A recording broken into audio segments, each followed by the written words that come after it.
ሰላም ቤተሰብ በዛሬው ዕለት እንግዲህ አዲስ ቪዲዮ ይዤላችሁ ወደ እናንተ ከች ብያለሁ ማለት ነው። እንግዲህ የዛሬ አዲሱ ቪዲዮ ምን የተመለከተ ነው ካላችሁ ዘና ፈታ የሚያደርግ ቀውጥ የሆነ ቪዲዮ ይዤላችሁ የመጣሁት። ምክንያቱም ቀውጥ የሆነበት ምክንያት ምንድነው ካላችሁ ደግሞ እንግዲህ ሩታ በሰሞን አዲሱን ፍቅረኛዋን ከአውሮፓ እንደመጣና እንደተገናኙ እያየን ነበረ። ከዛ በመቀጠል ደግሞ ዛሬ እንግዲህ አብርሃም በቀጥታ ከአዲሱ ፍቅረኛዋ ጋር እና ከሩታ ቤት ሄዶ ብዙ የሆነ አቲካራም የሆኑ ነገሮችን ፈጥሯል። ሰላም እንዴት ናችሁ? እኔ በጣም ደህና ነኝ። እንኳን እናንተ ሰላም ሆናችሁ እንኳን እስከዚህ ሰዓት በሰላም ቆያችሁ እያልኩኝ ወደ ቪዲዮ ቀጥዬ እገባለሁ ማለት ነው። ተከታተሉ። ምን ማለት አትደውልም? ሌላ ጊዜ እኮ ደውላለሁ ይመጣው ነው ምናምን ብለህ ቤት ባልኖርስ? አይ ጥበቃው አዲስ እንግዳ ቤት መጥቷል ሲለኝ እንድትዋወቅ ነው የመጣሁት።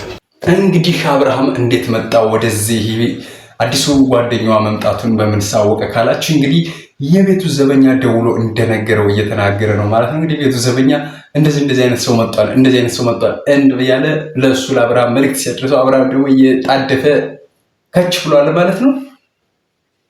ደስታ ይባላል ማለት ደስታ ነው ስሙ። እኔ ደስታዬ ነው ብሎ ነው እንዴ? ፍቅረኛዬ ነው ጓደኛዬ ፍቅረኛዬ ነው ታውቀው ተመልካች እንግዲህ ያው ተዋወቀው ተብሏል። እንግዲህ ያው አዲሱ ፍቅረኛዬ ነው ደስታ ይባላል ሙሉ ስሙ። እኔ ደግሞ ደስታዬ ነው። እንግዲህ አስቡት ስሜቱ ምን አይነት ሊያስጠላ እንደሚችል። ምክንያቱም የእናንተ ሚስት የሆነች አንድ ግለሰብ እንግዲህ አዲስ ፍቅረኛ በጅታ ተዋወቀው ምናምን ብላ ለእናንተ ስትነግራችሁ ኢማጂን አስቡት። ምክንያት በጣም ያስጠላ ነገር ስለሆነ ማለት ነው።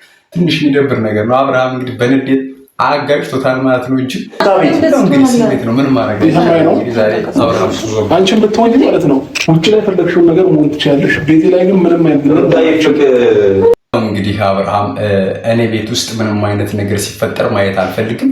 ቤት ውስጥ ሆነሽ አዲስ ጓደኛ መያዝ አትችይም። ቤቴ ደግሞ ብዙ አይነት ነገር ማድረግ አትችይም። እኔ የሚያናድድ ነገር ማድረግ አትችይም። ወጣሽ ግን ከምትፈልጊው ወንድ ጋር ከምትፈልጊው ሰው ጋር የፈለግሽ መሆን ትችያለሽ እያለ ነው። እሱ ደግሞ እንግዲህ ረጋ በል ተረጋጋ፣ እኔ አንተ ጋር እንዲህ አይነት ነገር መነጋገር አልፈልግም ምናምን እያለ ነው። እንግዲህ ታውቃላችሁ ይህንን አዲሱ ጓደኛዋን ደግሞ ያስተዋወቃት ማን ነው ካላችሁ የሩታ ወንድም ነው። የሩታ ወንድም ደግሞ በቀጥታ እየመጣ ነው። እስኪ ወደ ሩታ ወንድምና አብርሃም ሲገናኙ ምን አይነት ነገር ሊፈጠር እንደሚችል በጋራ እንመልከት።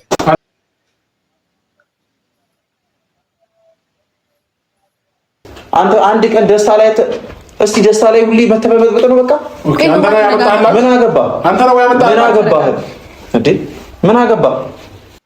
እንግዲህ ቤተሰብ በጣም የሚያናድድ እውነት ቢሆን ራሱ በጣም እጅግ የሚያናድድኝና እያናድድኝ ያለው ልጅ ማለት ነው የሩታ ወንድም ነው። በጣም ሲጀምር የሚያናድድና የሚያበሳጭ ልጅ ነው። የሚናገረው ንግግር ጭራሽ ክብር የሚነካ አስቀያሚ የሆነ ንግግር ነው እየተናገረ ያለ። እኔ በአብርሃም ቦታ በሆን ጭራሽ በቃ በቦክስ ግብቼ ነው የምታሰረው እንጂ ሌላ እሱን አላዳምጠው።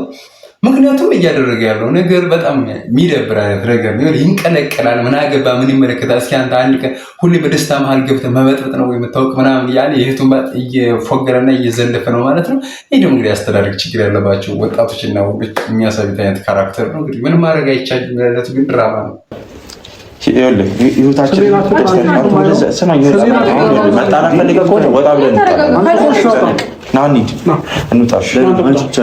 እንግዲህ ቤተሰብ አብርሃምና የሩታ ወንድም ሊገጥም ነው። አብርሃምና የሩታ ወንድም በሚገጥሙበት መካከል ማን ሊያሸንፍ ይችላል? ምክንያቱም እንግዲህ ስታዩት የሩታ ወንድም በጣም ቀጭን ሲባጎ ነው። ያው እንግዲህ አፉ ብቻ ነው ላላላላ የሚለው እንጂ ምንም የሚፈጥረው ነገር የለም። ያው አብርሃም ደግሞ ትንሽ ሞላ ያለ ነው።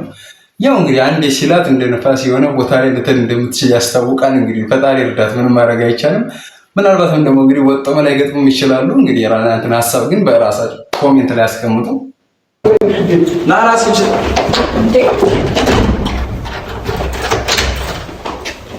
አሁን ማውራት እንችላለን።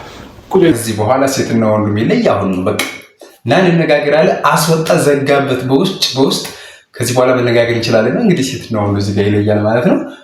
እንግዲህ ያው ቤተሰብ እናንተ ብትሆኑ ምን ልታደርጉ እንደምትችሉ ግን ሀሳባችሁን እየጻፋችሁ፣ ምክንያቱም የእናንተ ሚስት የእናንተ የልጅ እናት ከሆነ ወንድ ጋር እናንተ ቤት ውስጥ የሆነ ነገር ስታደርግ ብታገኛት ምን ልትሉ እንደምትችሉ አስቡ። እንግዲህ እኛ አካባቢ ላይ አብሶ ኢትዮጵያ ውስጥ በጣም የተለመደው ነገር ወንድ ሲደርብ ነው እንጂ ሴት ሲደርብ ያንገሸግሻል። በጣም መጥፎ ነገር እንደሆነ ነው የሚነገረው። ምክንያቱም ከባድ ነው። እንግዲህ እስከ መገዳደልም ድረስ ያደርሳል እንደዚህ አይነት ነገር። ያው እነሱ ግን ደግሞ ተለያይተዋል፣ ፍች ፈጽሟል። አብርሃም በማይመለከተው ገብቶ ነው እየዘላበድና እየቀወጠ ያለ ማለት ነው።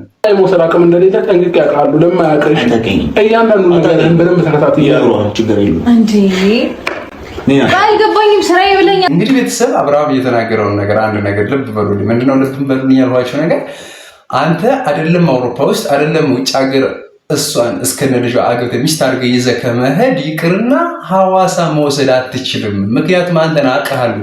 ይህን ነገር ሲናገር ግን እኔም ራሱ ይሄ ደስታን የተባለው ልጅ ወይም ደግሞ የሩታ ባል ወይም ፍቅረኛ የተባለው ልጅ ስገምተው ጭራሽ በቃ የሆነ የመስመር ሰው ምናምን የሚመስል የሆነ ወጣ ያለ እንደዚህ አራዳ ሊጫወት ምናምን የሚሞክር አይነት ሰው ነው። ፊቱን ፌሻሉን ተመልክታችሁት እንደሆነ በደንብ ማለት እንጂ በቃ ሪስፔክት ያለው አውሮፓ ሀገር ውስጥ የቆየ በቃ ራሱን ማኔጅ የሚያደርግ እንደዚህ አይነት ነገር ኢቭን ደግሞ እዛ ሀገር ላይ ያለ ሰው በሚዲያ አይቷት እሷን የልጅ እናት ናት። ነገ እኔ ሲወት ላይ ምን ሊደግር ይችላል? ምክንያቱም እዚህ ጋር ትንሽ ቤተሰብ እኔ ግራ ላይ ነገር ድራማ እንደሆነ የሚያስታውቅበት ነገር ስላለ ነው እንጂ ሌላ ምንም አንበርክከህ እንድትወጣ ስለምን መንበርከክ ነው የምታወራው? የእኔ ጌታ አንበርክከህ ላስወጣችሁ ኃይል መጥራት ካለብኝ ይጠራል።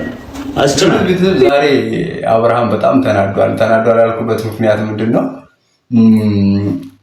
ከወደድክ በፍቅር ትወጣለህ በእግር ተጉዘህ፣ ካልወደድክ ደግሞ በግዴታ አንበርክኬ እያስጓዝኩ አስወጣለሁ ነው እያለ ያለው። እንግዲህ አብርሃም ዛሬ በጣም ዶፍ ነው ያወረደው። በጣም ተናዷል። ያው ፊቱም እንደምታዩት ፊቱንም ጥሎታል። በጣም ተናዷል። የሌለ ነገር ነው ያው ጨብሷል ማለት ነው። እንግዲህ እሱ ደግሞ ደስታ የተባለው ልጅ ወይም ደግሞ አዲስ ባል የተባለው ልጅ ምንድነው ኃይል አምጥቼ አስጭኝ ልልክ እችላለሁ ምናምን ማስጫን ምናምን የሚል ብዙም ስሜት አይሰጥም። ነገር ግን ያው ምንም ማድረግ አንችልም። ወይ የተሻለ ሰው ቢመርጡ ጥሩ ነበር ማለት ነው። ያው ኖርማል ነው እንግዲህ የሚመጣው ስለምን ጸብ ነው ከኔ ጋር ጸብ ነው ማለት ነው። አይ ጸብ በጸብ እንኳን በቀጥታ በአንድ አማርኛ ወጣ ነው እያለ ያለ እና እኔ ጋር ጸብ ነው የምትፈልገው። ግን በነገራችን ላይ አብርሃም በዚህ ልክ ከምታወራ በቃ ወይ በለው ወይ ይበልህና ይለይላችሁ በቃ አለቀ። እንዲሁም በጣም አንድ ጥሩ ነገር ነው ልናገር እዚህ ጋር ምንድነው ሁለታችሁ ግጠሙና ሩታ ወዳሸነፈው ማቱ። ምክንያቱም አብርሃም ደስታን ካሸነፈው የአብርሃም ትሆናለች፣ ደስታ አብርሃምን ካሸነፈው የደስታ ትሆናለች ማለት ነው። ከዛ ውጭ በቃ እዚህ ጋር ያለው ነገር ኮምፒቲሽን ነው። በቃ ይግጠሙ በቦክስ የሚለየው አካል እንግዲህ ምንም ማድረግ አይቻልም። ቤተሰብ በቃ ሌላ ቀን ፍጭ ይጣላሉ እና ደግሞ ቅድም ያልከኝን ነገር በሙሉ በደንብ እናወራለን ማለት ነው። አብርሃም ፊት ተመልከቱት፣ የእውነት ማለት ነው ጨሰ የሌለን የጨሰ ዛሬ ማለት ነው። ምክንያቱም ያው ዛሬ በጣም ደብሮኛል እያላት ያለ ሌላ ቀን ቅድም ያልኩህንም እናወራለን በደንብ እያለችው ነው። ሲቀጥል ደግሞ ያው ቡና ፍልቼ አልጋበዝኩም ዛሬ በቃ ሌላ ቀን ጠራና ቡና ፍልቼ ጋብዛለሁ ምናምን እያለች ነው። አብርሃም ይህንን ነገር ለደስታ በምትነግርበት ሰዓት ማለት ነው በቃ የሌለ ሳትፉም ትንጋግ ነው የሆነ በቃ ሳትፉም ትንጋግ ማለት በቃ በጣም የሚገርም ነገር ማለት ነው። ቤተሰብ በቃ የሚገርም ነገር በቃ በጣም የሚገርም ማለት ነው። በቃ እኔ ቤት አስተካክላለች ማለት አበባውነች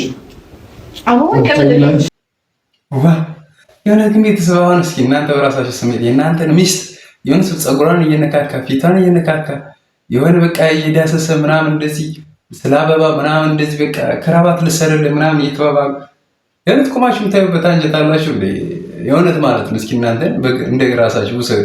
እኔ ጭራሽ እንደ ነገር አይዋጠኝም፣ ይደብረኛል ማለት ነው። በቃ እኔ በጣም አልወድም። በቃ ጋጫለሁ፣ ጣላለሁ። ለምን ወይ በቃ ወይ ገሉኝ ወይ እሱ ገድየው ነው የሚለይልን እንጂ ሌላ ምንም አይነት ነገር አይደለም። በቃ ቤተሰብ ማለት ነው። እና በቃ እንደዚህ አይነት ነገር ትንሽ ያው ግን ድራማ ነው፣ ምንም ማድረግ አይቻልም። ያው ኢንተርቴንመንት ስለሆነ አንድ ቀን እንኳን አይተሽ የማታውቂው ሰው መጥቶ እንደዚህ ስትሆኝ ለራስሽ እንኳን አይከብድሽም እንዴ? ምን አይነት የዘቀጥሽ ሰው ነሽ? በእናትሽ ወይኔ አንተ ከንበርክና ባይዘው እዚህ ጋር እንደ ሪያሊቲ እንናገር ከተባለ አብርሃም እሷ ፍች ፈጽማለች። የራሷን ህይወት መኖር አለባት፣ መብቷ ነው። የምትፈልገው ሰው ጋር መሆን ትችላለች። አንተ እሷ ስለምትመርጥ እሷ አይመለከትም። አንተ ሀሳብ ልትሰጣት አትችልም። እሷም የመቀበል ግዴታ የለባትም። ነገር ግን ፍቺ ከፈጸማችሁ በኋላ በዚህ ውስጥ አልጋ አትግባ። በቃ አለቅ። ትክክለኛው መንገድ ይሄ ነው። እሷ የሆነ ሴት ስትደርብ አይደለም። ብዙዎቻችን አገሪቱ ጋር እኛ ጋር ብዙ አይነት ችግር አለ። ያለበት ችግር ደግሞ ምንድነው? እኛ ወንዶች ሲደርቡ ነው እንጂ ሴቶች ሲደርቡ በቃ ያናድዳል፣ የሆነ ሌላ ውስጥ ይከተላል።